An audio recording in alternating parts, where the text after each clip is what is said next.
Hello, you're tuned in to our early evening newscast here on Arirang TV at 6 p.m. on Saturday, December 12th in Seoul, South Korea. Thank you ever so much for joining us. I'm Mark Broom. And we start with the high-level inter-Korean talks that are now into their second day. For the details, let's jump straight over to our Gwon-soa at the Inter-Korean Dialogue headquarters in Seoul. So, Soa, we're into day two, which is good. It means the two sides are thrashing out their differences. Have you seen any further developments today? Hi, Mark. Well, it's a little early to say at this point. South Korea's Unification Ministry says that it won't be releasing too many details before the meeting is over.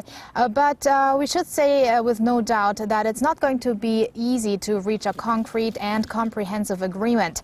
And that's because this meeting between vice minister level officials is the first of its kind in 8 years. Now, 2 sessions were held so far this Saturday, both just between the chief delegates. Now, the afternoon one began at 3:30 p.m. and ended 25 minutes later, and the morning session lasted around 40 minutes.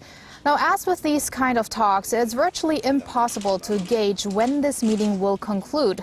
The South's representative, Vice Unification Minister Hwang Buk-gi, told reporters that it's unpredictable, but that his delegation will do its utmost to secure some positive results. Now, the North Korean delegation, headed by Ahn Cheol-soo, has also made some remarks. Ahn says the two Koreas have differences need to be narrowed. Yeah, so as you touched upon, talks such as these between the two Koreas do have a history of stretching across a period of days sometimes, but it is good to see, of course, that the meeting is still ongoing. Can you walk us through some of the topics that are on the table? Sure. Well, as far as we can tell, discussions are very likely to resolve around 2 main issues. Now, they are important problems, but also considered relatively easy to resolve through a period of negotiations. Now, South Korea's main focus is to get North Korea to agree to ensure regular reunions can be held for families separated by the Korean War. Tens of thousands of elderly Koreans on both sides of the border are waiting for one chance to see their long-lost relatives again. As it stands now, the reunion events happen all too rarely and are dependent on the state of political relations between the two Koreas. Now, North Korea's focus is on getting South Korea to agree to restart tours to the North's Mount Kumgang resort. Seoul pulled the plug on the tours in 2008 after a South Korean tourist was shot dead by a North Korean soldier. The tours are a helpful source of income for the North, but the South is sure to want strong safety guarantees. However, there's also the chance of much more topics that could be on the table. We'll just have to wait and see. Now, this has been Gwon-soa reporting live at the Inter-Korean Dialogue headquarters in Seoul. Mark. Well, thank you very much, Soa, for that report. Now, in other news, the United States has lauded this week's official discussions of the UN Security Council on North Korea's human rights violations. US Secretary of State John Kerry said Washington joins its fellow members of the Security Council in expressing deep concern over Pyongyang's grave human rights violations that pose a threat to global peace and security. Kerry also called on the North Korean leadership to comply with its international obligations and commitments. The 15-member Security Council added the situation in North Korea, including human rights, to its agenda and held its first meeting on the issue 1 year ago. Now, organisers of climate talks in Paris say a final text of a deal to curb global warming has been agreed after nearly 2 weeks of negotiations.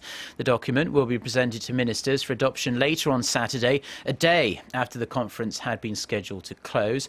No details of the agreement have been released thus far, but the UN is currently translating it into the UN's 6 official languages.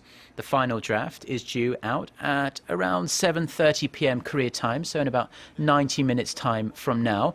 We'll bring you the details in our next newscast at 10 p.m.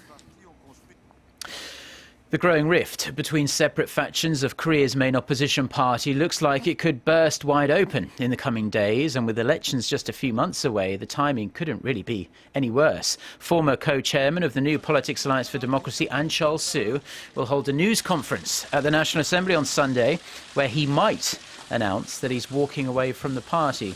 And a leading figure within the NPAD is said to be disappointed the party's chairman Moon Jae-in rejected his proposal that they hold a party convention to find a new leader. Mr. Moon instead called on Saturday for Ahn to stay and work with him to overhaul the NPAD. Watchers have expressed concern that if Ahn does leave, other party members could follow suit, and that could wreck the party's chances in general elections set for April next year, and also impact the Liberal Party's chance of winning the next presidential election in 2017. In the coming days, we will know what the US Federal Reserve plans to do with rates. If, as expected, the Fed decides it's the right time to hike, shockwaves will likely reverberate around the world, sucking money back to the US and damaging emerging economies like Korea. For more on the potential impact, Shin Se-min reports. Expectations are higher than ever that the U.S. Federal Reserve will start hiking rates this month. If liftoff is announced, it'll be the first time the Fed has raised rates from near zero since 2006. The heightened possibility of an imminent rate hike is weighing heavily on emerging markets, including Korea. For one, the decision could trigger a massive outflow of foreign capital. Market watchers suspect a hike could have an even bigger impact on Korea than originally expected, especially considering other factors, such as the slowing Chinese economy and tumbling commodity prices.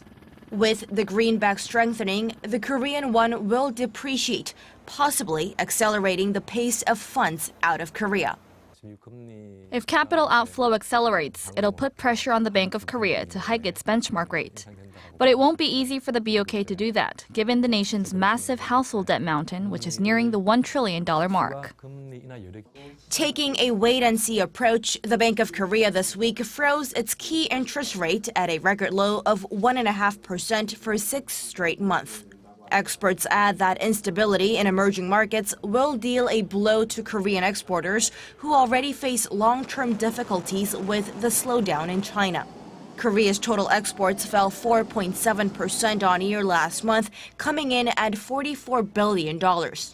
Exports have fallen every month since the start of the year. Shin Se-min, Arirang News. Now, how low can it go? The price of oil is scraping near the bottom of the barrel. On Friday, Dubai Crude dropped to a more than 10-year low. It fell more than 30 cents to close at just over $36 a barrel. That's the lowest level since it hit $34.55 in early 2005.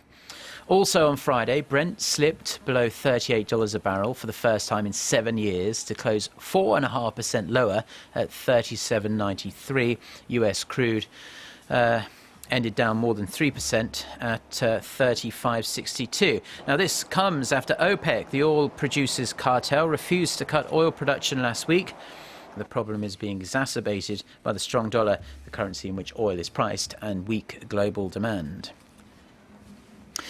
Now, in some of his strongest words yet, Russian President Vladimir Putin has ordered the immediate destruction of any targets threatening Russian forces in Syria. Speaking with his senior commanders in Moscow, Putin said the military should respond in the toughest way possible to any further provocations.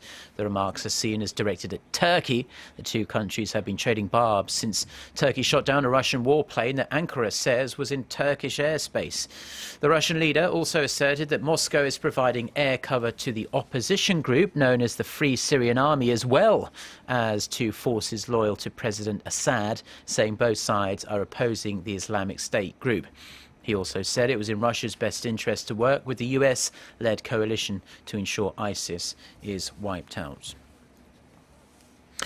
Now, crossing a river without a bridge is virtually impossible, and it's even harder with tanks and other heavy military hardware. However, South Korean and US forces have the ability to quickly construct makeshift bridges to ensure they can keep moving regardless of the terrain. Connie Kim has this report.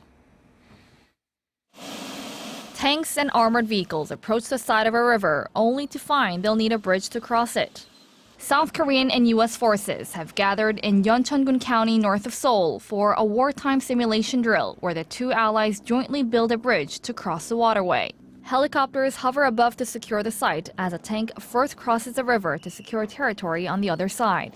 Pieces of the bridge are spread out at the riverside and transported to where the temporary bridge is being constructed.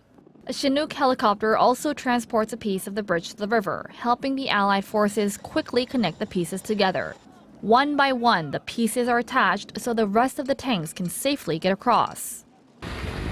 Made up of 21 pieces, this 180-meter-long bridge can be pieced together in about an hour. Once it's ready, U.S. tanks and personnel can cross this river in a matter of minutes.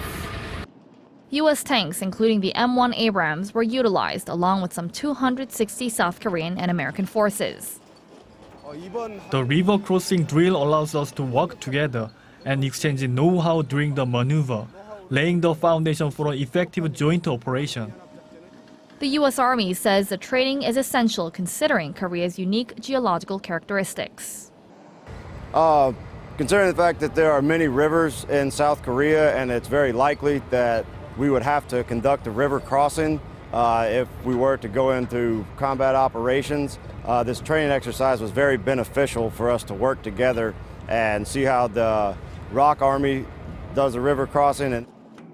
The 10-day drill wrapped up Thursday with the Allies evaluating it as a success. They plan to continue conducting joint river crossing operations to prepare for any wartime situations. Connie Kim, Arirang News, Yeoncheon-gun County. Now, for our viewers in Korea, we'll just give you a brief overview of the weekend weather. And the good news is that we're going to see the mild and bright conditions we enjoyed today stretch into Sunday. It'll be nice pretty much everywhere, so make sure you make the most of the temperatures as they are going to plunge early next week. For the rest of our viewers around the world, here's a look at the world weather.